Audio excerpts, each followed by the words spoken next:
J'utilise le terme agressif, parfois ça peut faire peur. C'est juste pour expliquer que, en fait, à une tumeur plus agressive, on va répondre plus agressivement, donc par des traitements de type chimiothérapie. C'est pas pour ça que le pronostic est moins bon. La possibilité de traiter un cancer et d'être curatif, on l'a qu'une fois dans sa vie. Et ça, c'est vraiment important.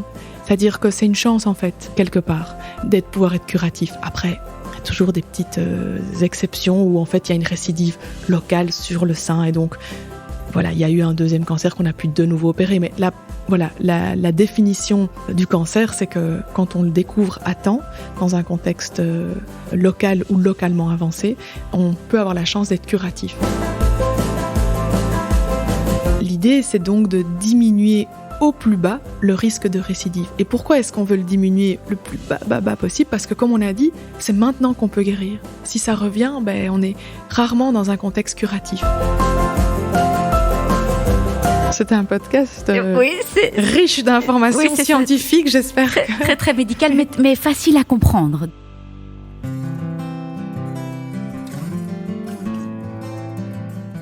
Bonjour, je suis Delphine Rémy et je vous accueille sur le podcast Naître princesse, devenir guerrière.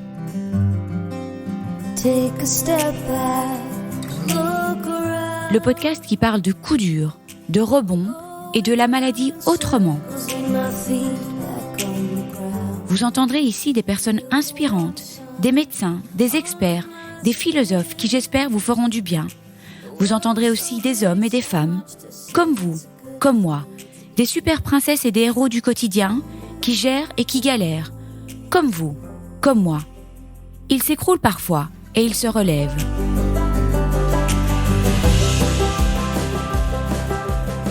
Quand on est plongé malgré nous dans le monde du cancer, on arrive dans un univers qui a son propre jargon, ses mots et termes médicaux parfois si complexes et bien souvent incompréhensibles au début. Pas plus tard que la semaine dernière, j'étais avec une sœur de combat dans un groupe de réflexion sur l'hormonothérapie et nous échangions quelques mots sur nos traitements respectifs pendant la pause. Une autre femme, pas touchée par le cancer, nous a dit « Vous parlez vraiment une autre langue ». Au début, les premières consultations chez l'oncologue, le gynécologue, la scénologue, le chirurgien, le plasticien s'apparentent à de véritables cours de médecine, sans compter que notre attention flanche solidement car on est sous le choc de l'annonce. Alors aujourd'hui, nous vous proposons un podcast Littératie en santé qui s'adresse à tout le monde, aux personnes touchées par le cancer et aux accompagnants bien sûr, afin de mieux comprendre tout ce jargon. Nous parlerons de tous les traitements qui accompagnent la chirurgie. J'avais l'impression de bien maîtriser toutes ces notions, eh bien non, j'ai appris tant de choses avec Daphné sur les traitements adjuvants et néoadjuvants. Adjuvants à quoi ? Nous parlerons de tous ces traitements, tels que la chimiothérapie, la radiothérapie, l'hormonothérapie, l'immunothérapie et plus encore, qui sont donc adjuvants à la chirurgie. Comment décide-t-on d'administrer un traitement adjuvant ou néoadjuvant ? Que se passe-t-il quand on est dans une zone grise ? Pourquoi donner un traitement adjuvant quand la tumeur n'est plus là ? Bref, aujourd'hui, nous vous apprenons plein de choses passionnantes avec la tout aussi passionnante Daphné Tkint, oncologue médicale à l'Institut Jules Bordet, que nous avons déjà eu la chance d'écouter 2 fois sur le podcast, dans l'épisode sur l'hormonothérapie et celui sur l'oncogénétique et la notion de risque.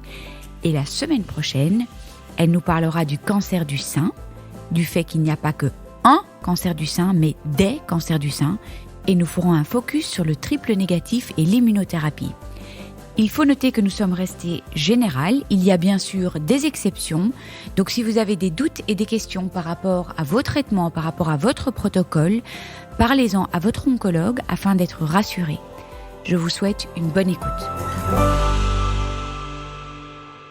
Ce podcast vous est rendu possible grâce au soutien de MSD. Bonjour Daphné. Bonjour Delphine. Merci 1000 fois d'avoir accepté d'enregistrer en fait le 3e podcast. Il y a avec d'abord toi. eu, 3e podcast sur Naître princesse, devenir guerrière. J'ai pas encore eu de personnes qui ont fait 3 podcasts. Les best-of, parce que l'hormonothérapie reste toujours vraiment numéro 1 sur la liste. Passionnant, il a aidé tellement de femmes. L'oncogénétique et la notion de risque aussi, qui était tout aussi passionnant. Et aujourd'hui, on va parler de traitement adjuvant et néoadjuvant, des mots qui sont pas toujours bien compris. Et c'est vrai que moi, en préparant pourtant, après un parcours de 4 ans, j'ai dû quand même préparer le podcast. Je me suis dit, attends, adjuvant, néoadjuvant, on l'entend quand même souvent. Et voilà, donc je suis ravie que tu nous expliques calmement ce que ça veut dire, tout ce que ça implique. Et je suis très contente d'être à Bordeaux cette fois pour enregistrer. Et donc voilà, est-ce que tu peux peut-être te présenter brièvement pour ceux qui n'ont pas écouté les autres podcasts et ceux qui te découvrent ? Alors, moi, je suis oncologue médicale à l'Institut Jules Bordet et c'est vrai que je ne fais que du cancer du sein. Je participe aux concertations d'oncologie multidisciplinaire pour la prise en charge adjuvante et néoadjuvante des cancers du sein. Ah, justement. Oui, et je développe ici le secteur de l'oncogénétique. Et alors, j'ai un petit dada, comme tu sais, pour l'hormonothérapie. Ah, voilà. Donc on va en parler aujourd'hui. Hein. Oui. Alors, on va commencer par des définitions simples. Qu'est-ce qu'un traitement adjuvant et qu'est-ce qu'un traitement néoadjuvant ? Alors, comme toi, en fait, quand tu m'as dit que tu voulais m'interroger sur fameux adjuvant et néoadjuvant, bon, pour moi, c'est évident, c'est clair, c'est limpide. Mais par contre, j'ai quand même été regarder l'origine du mot adjuvant parce que tout d'un coup, je me suis dit, tiens, ça vient d'où ? Et c'est intéressant parce que donc ça vient du latin, du verbe adjuvare, je pense, si je me souviens bien. Mais en gros, ce qui est intéressant, c'est la définition. Ça veut dire ce qui aide et ce qui renforce. En fait, quand on parle de traitement adjuvant, c'est tous les traitements qui aident et qui renforcent le traitement principal, qui est la chirurgie. Dans la majorité des cas. Donc, c'est le traitement adjuvant à la chirurgie. Alors, pourquoi est-ce qu'on n'en parle pas dans tous les cancers ? C'est que, évidemment, le traitement adjuvant et néoadjuvant, c'est que dans les cancers qui passeront par la chirurgie. Donc, c'est le plus souvent la chirurgie. Mais donc, c'est dans les cancers qu'on va pouvoir guérir, entre guillemets. Et on ne parle pas de traitement adjuvant et néoadjuvant pour des cancers où il n'y a pas de chirurgie ? Si, mais l'idée, c'est d'être curatif. On ne va pas parler d'adjuvant ou de néoadjuvant dans des cancers qui ne sont pas curatifs. Donc, on ne va pas parler de traitement adjuvant ou néoadjuvant pour les cancers métastatiques. Ok. Ça, c'est très important. Donc, on ne mentionne pas ces deux mots dans un cancer qui est déjà métastasé. Exactement. Ok. Donc, si on commence par adjuvant, donc, ce sont quels traitements ? Ah oui, c'est adjuvant à la chirurgie. Donc, on parle de quoi ? De chimio, de rayons, oui, d'hormonaux, d'immuno, de thérapie ciblée. Tout à fait. Alors, donc, on va peut-être différencier en traitement systémique adjuvant et traitement local adjuvant. Donc, principalement, nous, alors moi évidemment, je fais partie des concertations d'oncologie multidisciplinaire autour du cancer du sein. Donc, si on prend ça comme modèle, eh bien, on va avoir la radiothérapie adjuvante après la chirurgie. D'accord. Et puis, on va avoir tout ce qui est traitement systémique adjuvant. Alors, les traitements systémiques, c'est ce que tu viens de dire, c'est la chimio, l'hormonothérapie, les thérapies ciblées, l'immunothérapie. Et le local, ça, c'est les rayons. Et le local, ça, c'est les rayons. Même moi, tu vois, quand j'ai préparé, je me disais, voilà, c'est une explication simple. Et donc, pour reprendre, si on veut vraiment être simple, systémique, ça veut dire qu'il passe par tout le corps. Okay. Donc, ce n'est pas la chirurgie, c'est un traitement local. Oui. Et la radiothérapie, comme tu as dit, c'est local. Ça stérilise le site opératoire. Mm-hmm. Et puis, on va donner des traitements systémiques. Systémique, ça veut dire qu'il passe dans tout le système. Ok. Voilà. Maintenant, avant de rentrer dans le détail de l'adjuvant et néoadjuvant, est-ce que tu peux alors nous définir le traitement néoadjuvant ? Alors, le néoadjuvant, en fait, le terme néo est pas tout à fait bien utilisé. On aurait dû dire antéadjuvant, c'est-à-dire... Oui, avant. En fait, c'est avant, oui. C'est quand on décide de donner des traitements avant le traitement principal qui est la chirurgie. Quand on donne des traitements avant la chirurgie, on appelle ça du néoadjuvant. Ok, et ça, on reprendra des exemples. Oui. C'est plus rare, en fait. Non, ça devient de plus en plus fréquent. Ah, ça devient de plus en plus fréquent, oui. Moi, en un peu plus de 15 ans de carrière, il y a vraiment eu un shift du traitement principalement toujours adjuvant, et maintenant, on fait de plus en plus de néoadjuvant. Les choses ont beaucoup évolué de ce côté-là. Est-ce que tu peux juste donner un petit exemple avant qu'on repasse vraiment à plus de détails du néoadjuvant ? Donc, ce serait, par exemple, un cancer du sein triple négatif ? Alors, il y a des guidelines et des critères très précis pour le néoadjuvant et l'adjuvant. Quand je dis très précis, ça peut un petit peu varier d'un centre à l'autre ou d'un pays à l'autre, mais globalement, on a des critères assez précis de taille. Ok. et de sous-types. Tu as tout à fait raison. Ok. Donc, néoadjuvant, avant de terminer ça, ce serait par exemple de prendre une hormono avant d'opérer ou de faire de la chimio avant d'opérer. C'est comme ça alors, oui, tout à fait. Donc, c'est vraiment avant l'opération. Oui. Alors, adjuvant. On retourne dans les traitements adjuvants, donc curatifs. Comment est-ce qu'un médecin prend la décision d'administrer un traitement adjuvant? Alors, c'est rarement un seul médecin. Oui. Donc, dans un centre de référence du cancer, on a des concertations d'oncologie multidisciplinaires. Comme le dit bien le terme, c'est multidisciplinaire. Donc, il y a des oncologues, des radiothérapeutes, des chirurgiens, des anatomopathologistes, des radiologues. Ça dépend un peu du type de cancer. En fait. Jamais seul. Dans tous les centres de cancer, c'est jamais seul. Pour être un centre de référence de cancer, il faut l'organisation de réunions d'équipe, de concertation d'oncologie multidisciplinaire. Ok. C'est un document officiel d'ailleurs, c'est une décision officielle. Ok. Donc, c'est en comité de concertation que vous décidez des traitements. Sur base des résultats de la chirurgie. Sur base, de la biopsie. Quoi. Oui, non, de la chirurgie. Alors, de la biopsie. Donc, tu as raison qu'il y a des coms avant chirurgie. Oui. Et puis, il y a des coms après chirurgie. Donc, on a une com où on présente tous les cas des patients qui sont venus avec une biopsie positive pour un cancer. Et donc, l'indication d'une prise en charge. Et là, on décide si on fait un traitement néoadjuvant avant la chirurgie ou bien si on opère d'emblée et qu'on discutera après d'une prise en charge adjuvante. Ok. Donc, tu parles de guidelines hyper précis. Est-ce que tu peux donner quelques exemples? Alors, typiquement, dès qu'on est dans ce qu'on appelle du localement avancé, alors dès qu'il y a des ganglions envahis, très souvent, donc les ganglions, si on prend toujours encore une fois l'exemple du cancer du sein, c'est des ganglions au niveau axillaire, le plus souvent, ou une taille plus que le cut-off, c'est 2 cm. Okay. Pour des tailles de plus que 2 cm ou des ganglions envahis, en fonction de l'agressivité du cancer, très souvent, on va faire du néoadjuvant. Ah oui. Et pas il y a 4 ans, j'ai l'impression. Ça a vraiment évolué, même les dernières années. Alors encore une fois, il faut faire attention aux lésions précancéreuses, qui eux n'ont jamais de traitement néoadjuvant.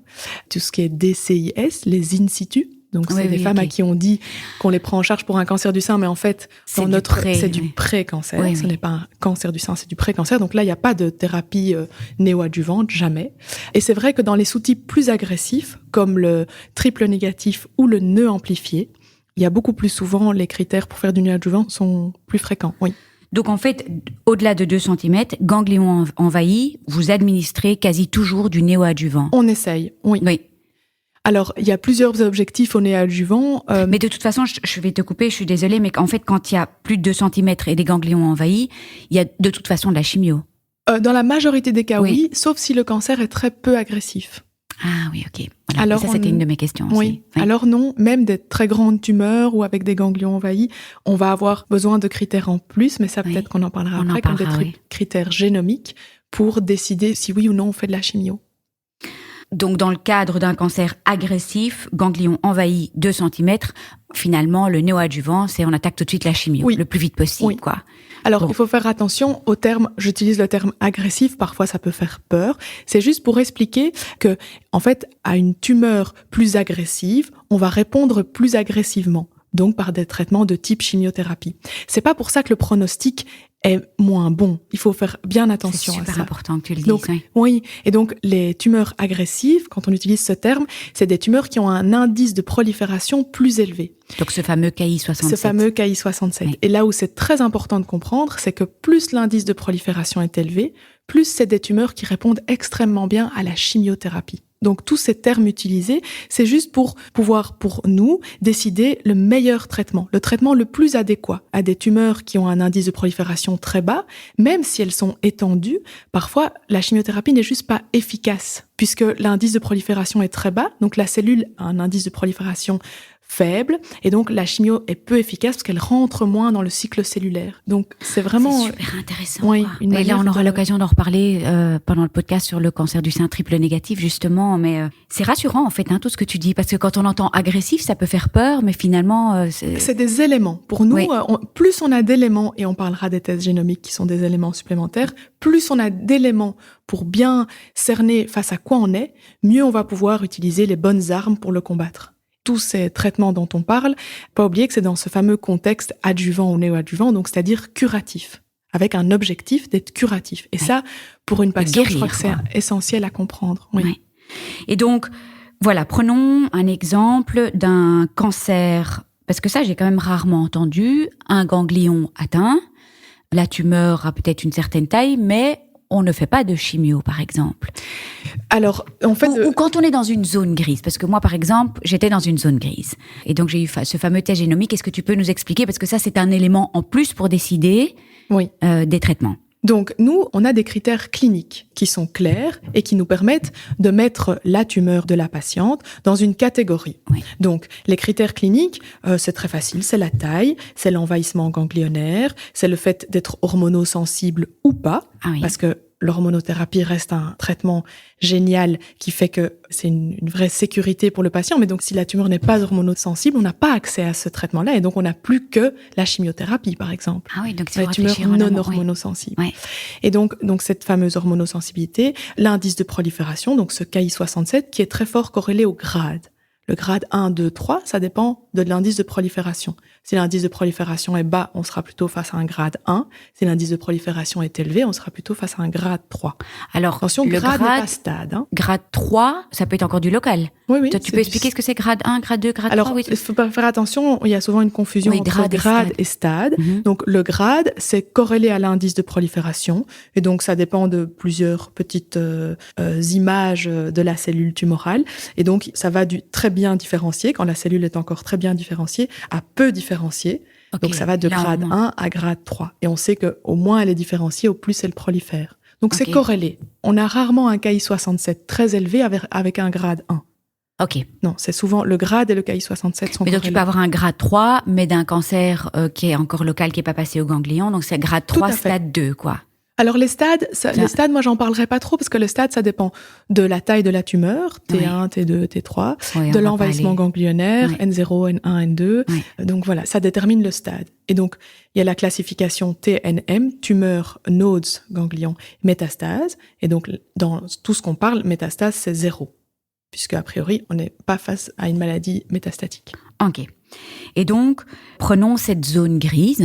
Est-ce qu'il y a souvent des zones grises où finalement c'est assez facile, on sait quel traitement donner, les protocoles sont clairs, où il y a quand même cette zone grise? Il y a quand même, on a considéré que 25% des cancers du sein étaient surtraités.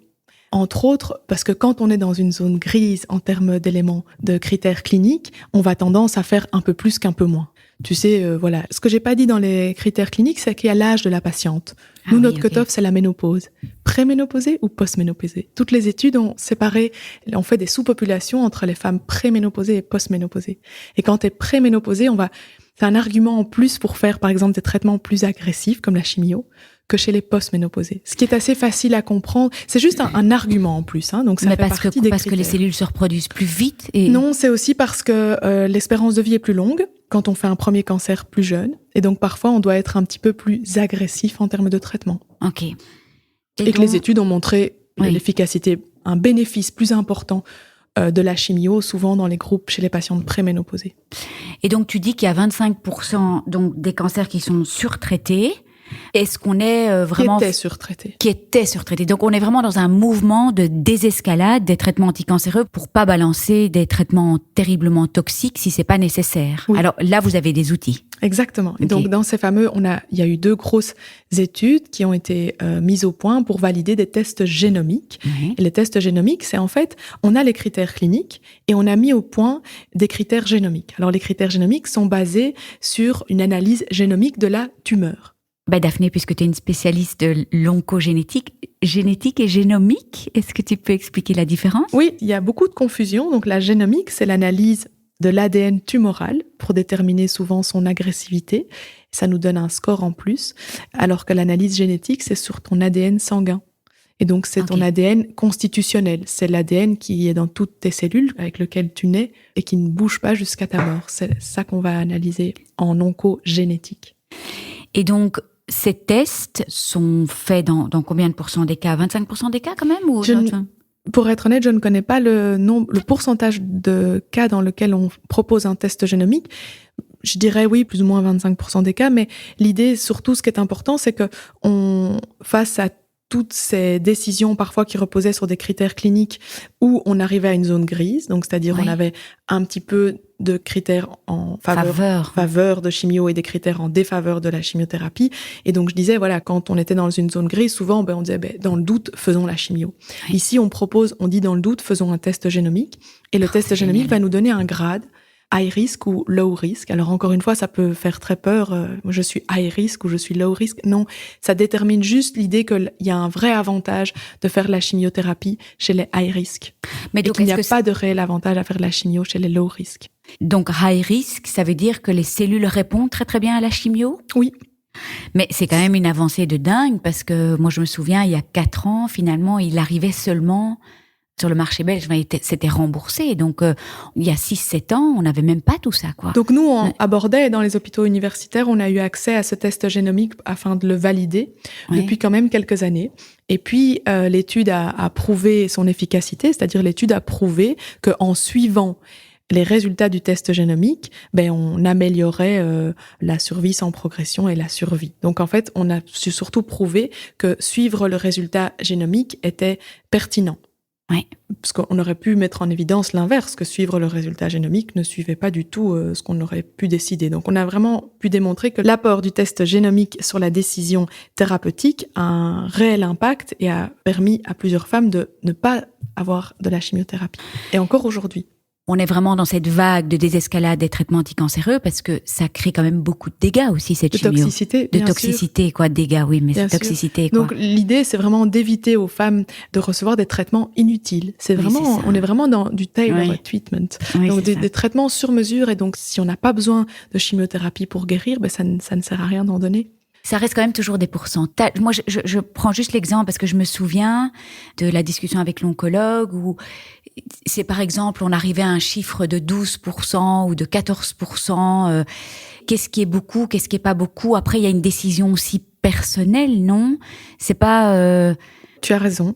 On considère que le test génomique va nous donner un score qui va nous dire le bénéfice d'ajouter de la chimio au traitement proposé. Et de nouveau, c'est peut-être un peu subjectif. Alors, le bénéfice est très subjectif. Et c'est pour ça que, par exemple, le critère d'âge rentre en considération et on a quand même mis en évidence que c'était plus efficace chez les patientes préménopausées que postménopausées. Oui, ok. Et donc, aujourd'hui, ça intervient dans notre prise de décision, oui. C'est passionnant. En fait, on se rend pas compte de tout ce qui se passe là derrière, en fait, dans les prises de décision. Alors, est-ce qu'il y a parfois des divergences entre hôpitaux, entre pays? Parce que j'ai déjà entendu, en fait, dans les interviews, des gens qui ont des protocoles totalement différents, entre pays. Voilà, comment ça se passe? Est-ce qu'il y a des protocoles internationaux? Comment ça fonctionne? Alors, il y a les critères cliniques sont internationaux, entre bas risque et haut risque, et les critères génomiques aujourd'hui aussi. Les tests génomiques sont internationaux et il y en a 2 différents, donc l'Oncotype et le MammaPrint. Leur score est reconnu internationalement. Par contre, après, là où il peut y avoir des divergences, c'est plutôt dans les protocoles de chimio utilisés. Alors nous, on suit un peu les grandes études, on suit les guidelines internationaux. Alors, si les patientes parlent entre elles, c'est vrai que parfois, on a gardé des habitudes de commencer par les anthracyclines et de continuer par les taxanes. Aujourd'hui, dans certains sous-types, on fait l'inverse. On commence par les taxanes, on poursuit par les anthracyclines. Donc, il y a des petites divergences de ce point de vue-là. Je pense quand même qu'il faut garder à l'esprit qu'être traité dans un centre de référence est vraiment la clé.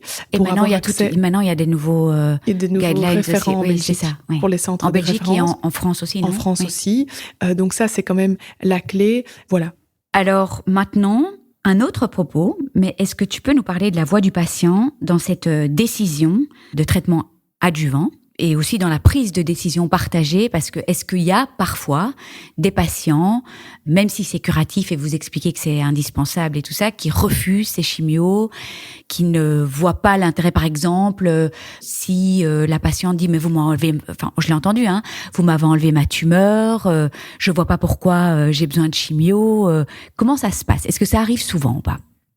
Oui, ça arrive. Je pense que notre rôle, on a 2 rôles. D'abord, d'accompagner évidemment la patiente dans sa décision, mais avant tout, on a un rôle d'information qui est vraiment extrêmement important. Et on a des profils de patients ou patientes plutôt rébarbatifs, entre guillemets, ou contraires à la médecine. Tu sais, aujourd'hui, beaucoup de gens disent non, mais moi, je veux pas me soigner avec les traitements standards, c'est que du mauvais. Donc oui, on a évidemment des patients. Donc notre rôle, c'est d'informer. La grande chance d'avoir cette discussion, c'est d'être dans un contexte adjuvant et néoadjuvant, donc dans un contexte curatif. Et ça, c'est quelque chose, quand les patients refusent les traitements, parfois il y a l'argument « oui, mais si ça revient, alors je ferai les traitements ». Le problème, c'est que si ça revient, c'est plus la même chose. La possibilité de traiter un cancer et d'être curatif, on l'a qu'une fois dans sa vie. C'est vraiment important. Et ça, c'est vraiment important. Oui. C'est-à-dire que c'est une chance, en fait, quelque part, pouvoir être curatif. Après, il y a toujours des petites exceptions où, en fait, il y a une récidive locale sur le sein. Et donc, voilà, il y a eu un deuxième cancer qu'on a pu de nouveau opérer. Mais là, voilà, la définition du cancer, c'est que quand on le découvre à temps, dans un contexte local ou localement avancé, on peut avoir la chance d'être curatif. Ouais. Et ça, c'est quand les faut que femmes... tu le dises, on n'a qu'une seule fois cette chance, en fait. Quand les femmes refusent le traitement, c'est difficile pour nous. Bon, tu vois, moi, je suis oncologue, on a envie d'aider, notre rôle, c'est pas de donner de la chimio pour vous embêter. C'est vraiment de vous accompagner dans la guérison et dans ce chemin compliqué du cancer.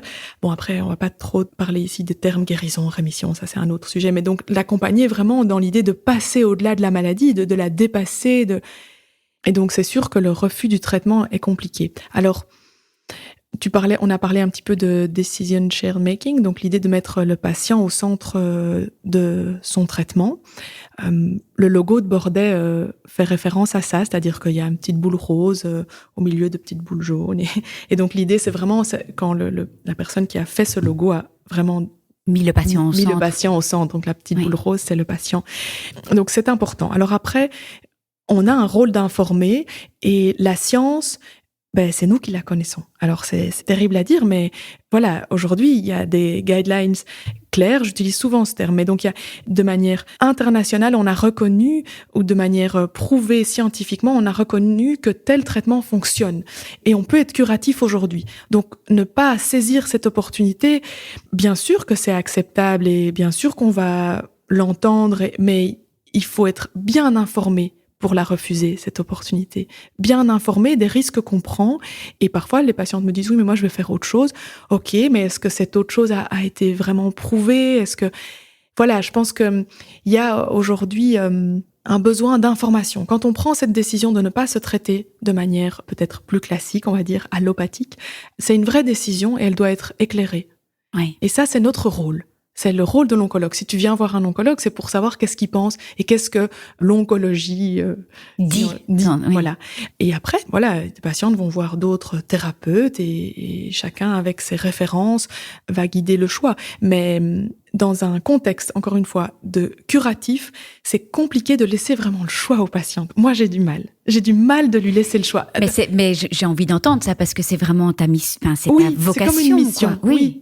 Dans un contexte métastatique, c'est différent. On est dans un beaucoup plus grand dialogue avec le patient. Oui. En adjuvant ou en néoadjuvant, on est dans un dialogue, mais très vite, en fait, s'installe une forme pas de hiérarchie ni de supériorité, mais il est vrai que la majorité des patientes se disent « Ok, moi, je peux guérir aujourd'hui, je fais confiance à mon oncologue. » Bien sûr, on explique, l'idée, c'est d'améliorer l'adhérence, entre autres, à l'hormonothérapie après. Mais c'est vrai qu'au début de la prise en charge, que ce soit surtout la chirurgie, le patient est rarement contre. Après, tous les traitements adjuvants, comme tu l'as dit très justement, ça nécessite vraiment d'expliquer et que le traitement adjuvant vient aider et renforcer l'efficacité du traitement principal qu'est la chirurgie.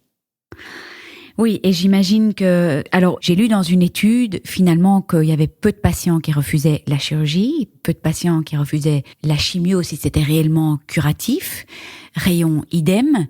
Évidemment, maintenant arrive la grande question de l'hormonothérapie, qui est donc considérée comme un traitement adjuvant, si je comprends bien. Hein. Oui. Donc, c'est vrai qu'on a fait tout un podcast là-dessus, mais je ne sais pas si tu as envie de dire quelque chose dans ce podcast-ci, parce que c'est vrai moi, je ne savais pas que l'hormono était un traitement adjuvant, en fait, mais qui est quand même refusé dans 40% des cas, puisque c'est 40% de non-adhérence. Là, ça devient plus compliqué, évidemment. Mais l'hormonothérapie, dans la majorité des cancers, c'est la clé de voûte du traitement. Oui. Il y a la chirurgie, évidemment, et puis il y a les rayons pour stériliser le site, comme on a dit, et puis l'hormono va vraiment... L'idée, c'est donc de diminuer au plus bas le risque de récidive. Et pourquoi est-ce qu'on veut le diminuer le plus bas possible? Parce que comme on a dit, c'est maintenant qu'on peut guérir. Si ça revient, on est rarement dans un contexte curatif. Donc, la récidive, elle est fatale, en fait, dans beaucoup de cas. C'est dur à entendre, mais la récidive, elle est très mauvaise. Et donc, on ne veut pas récidiver. Et donc, c'est pour ça qu'on donne tous ces traitements. L'hormonothérapie, oui, elle permet de faire chuter le risque de récidive de plus de moitié. Oui. Donc, c'est vraiment beaucoup. Il faut imaginer le risque de récidive, disons, j'aime pas les chiffres, moi. Mais donc, tu l'avais déjà dit. Risque de récidive de 7%. 7%, c'est pas beaucoup. Quand tu prends l'hormono, tu le diminues de moitié. C'est quand même intéressant, oui. Oui, c'est ça. Et on entend quand même beaucoup de femmes qui disent « Oui, mais bon, je suis quand même pas protégée à 100%. » Non, donc, finalement, ça fait des... Mais... C'est vrai que on n'a pas envie d'entendre. C'est des balances risque-bénéfice, en fait. Et c'est très difficile. C'est ce qui explique le manque d'adhérence. Mais parce qu'il y a aussi dans la tête des patientes une espèce de hiérarchisation des traitements. Tout à fait. Et donc, toi, ton plus grand combat, j'imagine, c'est peut-être pas tous ces chirurgies, chimio, rayons, mais c'est vraiment l'hormono. Oui, la chimio, comme tu dis, souvent, il y a un canevas très clair, une routine, la patiente, elle l'a accepté, puis elle se lance dedans. C'est un combat comme ça, la chimio, c'est une période très définie, beaucoup de passages à l'hôpital. Souvent, dans la majorité des cas, on est bien entouré. À l'hôpital de jour, le personnel est charmant. Donc, il y a quelque chose de très cadré et de très...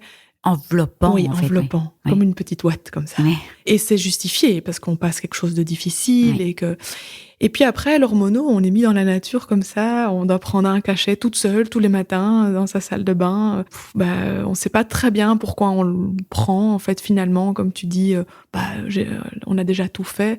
Et finalement, voilà, c'est vraiment pour, comme on dit dans l'autre podcast, c'est vraiment pour, au niveau microscopique, on ne sait pas s'il reste des microcellules quelque part du cancer, quand ces microcellules sont hormonosensibles. Donc même si les ganglions sont pas envahis, il peut y avoir encore des microcellules. Oui, bien sûr. Alors c'est sûr que, par exemple, quand il y a des ganglions envahis, on va mieux comprendre pourquoi est-ce qu'on va faire plutôt 10 ans d'hormono au lieu de 5 ans. Enfin, en tout cas, on va pousser pour prolonger l'hormono au-delà des 5 ans. Parce qu'il y a des ganglions envahis. Est-ce qu'il y a des études maintenant, type Oncotype, mais pour l'hormonothérapie, pour voir si réellement tout le monde a besoin d'hormonothérapie? Ce serait très intéressant. Je pense que les études, c'est plutôt sur le délai d'hormono. Donc, il y a eu ces fameuses études qui ont validé un délai plus important dans certaines catégories de cancers plus à risque. À ma connaissance, je ne connais pas d'études pour désescalader les années d'hormono, mais il y a des études pour désescalader les doses, par exemple. Aujourd'hui, dans certains types de cancers in situ, on propose une petite dose en prévention au lieu d'une grande dose comme on proposait avant. Mais c'est de la prévention. Mais on pourrait extrapoler tout doucement ces informations, peut-être, dans des sous-types de cancer du sein, chez des dames patientes peut-être plus âgées, ou avec des tout petits cancers extrêmement hormonosensibles. Est-ce qu'on pourrait pas, est-ce qu'une dose moindre que celle proposée aujourd'hui pourrait pas quand même être efficace. On n'y est pas encore, c'est des études. Mais ça pourrait être quelque chose d'intéressant. Et puis, on doit bien sélectionner le groupe de patientes au niveau duquel on pourrait permettre cette désescalade de l'hormono. C'est sûr que c'est tentant. Oui, c'est sûr. Évidemment. Écoute, merci 1000 fois, Daphné, pour toute cette partie adjuvant qui est maintenant bien comprise, parce que tu as toujours l'art d'expliquer dans des mots simples et tout est maintenant bien structuré. Alors, on va passer au néoadjuvant. Donc, anté-adjuvant, comme tu dis. Bon, tu as parlé des guidelines. Est-ce que tu peux nous donner peut-être un peu plus les guidelines et quelles sont les situations où il y a du néoadjuvant? Donc, le néoadjuvant, on travaille souvent main dans la main avec les chirurgiens. D'accord. Parce que c'est sûr, et ce qui est très pertinent pour nous, qui a été nouveau quand même, c'est que dans le néoadjuvant, on voit l'efficacité sur la tumeur. Et ça, c'est tant pour le patient que pour le médecin, il y a un côté satisfaisant. C'est-à-dire qu'une tumeur en place, si on l'opère, après on décide de faire de la chimiothérapie adjuvante, c'est un peu dans le vide. C'est-à-dire qu'on va faire, en fonction des guidelines, 4 cycles toutes les 3 semaines, ou 6 cycles toutes les 3 semaines, ou 4 cycles toutes les 2 semaines, suivis de 12 cycles toutes les semaines. Mais il n'y a rien de tangible, on ne peut rien voir. On le fait, mais s'il y a des toxicités, on essaye de passer outre. Si la patiente tolère pas bien un traitement, on va s'arrêter avant, mais toujours un peu, c'était 12 décider, finalement, on n'en fait que 8 ou 5, et bon, mais c'est moins tangible, et donc, oui, il y a un côté plus abstrait. Voilà, Oui. plus abstrait à accepter par le patient et par l'oncologue aussi, parce que finalement, on essaye que le traitement se passe bien, on fait tout pour donner tout le traitement, mais parfois on a des aléas qui fait qu'on peut pas tout donner, et ça peut être un petit peu donc anxiogène. allergie, ou enfin, peu importe, une neuropathie trop importante. Tout à fait, oui. Okay.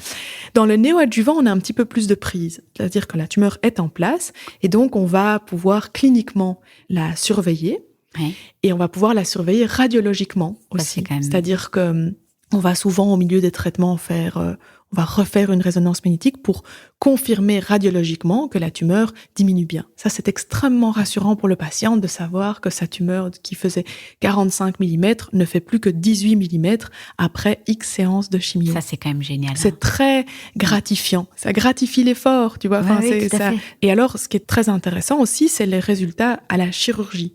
Donc, on va avoir une réponse clinique, on va palper que ça diminue bien, une réponse radiologique, on va confirmer à la résonance magnétique que ça diminue bien, et puis une réponse à la chirurgie, c'est-à-dire que quand on va opérer, on va regarder s'il reste encore des cellules cancéreuses ou pas. Et plus on se rapproche... Ça se voit, en fait, je te pose vraiment une question. Oui. Ça se voit une cellule cancéreuse à l'œil nu? Non, on va toujours enlever le lit tumoral, on va enlever là où il y avait la tumeur. Donc, oui, ça c'est ma question. Si par exemple, il y avait une tumeur de, mettons, 3 cm, elle a totalement disparu, avec la chimio néoadjuvante, on opère quand même? Oui, très important. C'est-à-dire qu'une tumeur, c'est comme une rivière. Si la rivière s'assèche, s'il n'y a plus de tumeur, il reste le lit de la rivière. Il restera toujours le lit de la rivière, de la même manière qu'il reste le lit de la tumeur.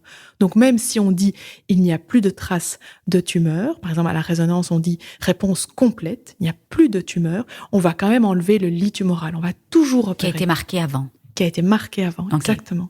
Okay. Et donc, la réponse à la chirurgie, nous, notre objectif avec nos traitements, c'est qu'on se rapproche le plus possible qu'il n'y ait plus de tumeur. Ça, c'est si on peut avoir ce qu'on appelle une PCR, Pathological Complete Response. Donc, ça c'est magnifique. Ça, c'est vraiment super.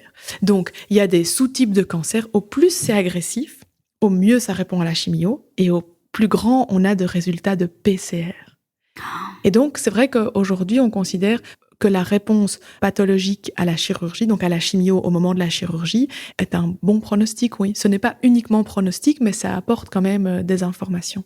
Et ça va déterminer les traitements adjuvants. Donc on a fait du néoadjuvant. S'il reste plus rien, on ne fera peut-être pas d'adjuvant, comme dans les triples négatifs, mais s'il reste encore quelque chose, on va sans doute proposer encore de l'adjuvant.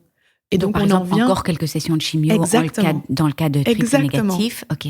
De la chimio orale. Dans le cas du triple négatif, on va poursuivre l'immuno, ça de toute façon. On va peut-être faire dans le cadre des nœuds amplifiés, continuer les herceptines, mais combinés à de la chimiothérapie donc, nœud amplifié, ça c'est HER2. HER2 nœud. Oui, ok. Et donc, juste pour en venir au deuxième avantage de la chimiothérapie néoadjuvante, on peut encore faire bénéficier aux patients des traitements adjuvants. Tu vois, après, si on enlève la tumeur, on n'a plus que des traitements adjuvants. J'ai l'impression que c'est vraiment la précision. Oui. C'est presque plus précis. En faisant du néoadjuvant, on permet aux patients d'avoir accès éventuellement, si on n'a pas pu tout à fait avoir une réponse satisfaisante à ce traitement néoadjuvant, faire encore compléter la prise en charge par des traitements adjuvants. Alors moi, j'ai une petite question. Donc, par exemple, dans le cas de réponse pas complète, comment ça se passe alors? Par exemple, il y avait une tumeur de 3 cm. Il reste parfois 6 mm. OK. C'est quand même déjà une bonne réponse. C'est une bonne réponse. C'est pas une réponse complète. C'est une bonne réponse. Et pourquoi il n'y a pas une réponce complète? Ça, il y a des sous-types. Il y a des sous-types. On va pas rentrer dans les... Non, c'est trop compliqué. J'adore les pourquoi. Il y a des sous-types, oui. Et puis il y a des sous-types, puis il y a des réponses, des différences interpersonnelles. Mais par exemple, dans le triple négatif, il y a des sous-types qui sont beaucoup plus chimiosensibles que d'autres. Oui. OK. Mais après, de toute façon, il y a l'opération. Oui. Et puis, si ça n'a pas totalement répondu, alors évidemment, il y a peut-être plus de traitements. On peut discuter de traitements adjuvants. Oui. OK. C'est passionnant. Moi, je trouve ça totalement passionnant. Je crois que j'ai raté ma vocation, en fait, vraiment. Ça, c'est sûr. Et est-ce que, dans le cadre du traitement néoadjuvant, est-ce que les patients acceptent bien cela aussi, parce que, c'est quand même curatif aussi, en fait. Hein, tout à fait. Oui, c'est ça. Est-ce qu'il n'y a pas de problème d'acceptation? Alors moi, j'ai invité sur le podcast une personne extrêmement sensible. Elle a vraiment eu du mal avec le néoadjuvant. Elle a eu du mal avec sa tumeur et elle a dit, s'il vous plaît, je vous demande de m'enlever d'abord le sein. Alors qu'en fait, on lui avait demandé de faire la chimio. Bon, il y a eu toute une concertation. C'est une patiente très, très anxieuse. Pour finir, ils ont accepté d'enlever son sein. Je sais que souvent, les médecins veulent vite commencer la chimio. Est-ce que ça arrive souvent, ce genre de situation?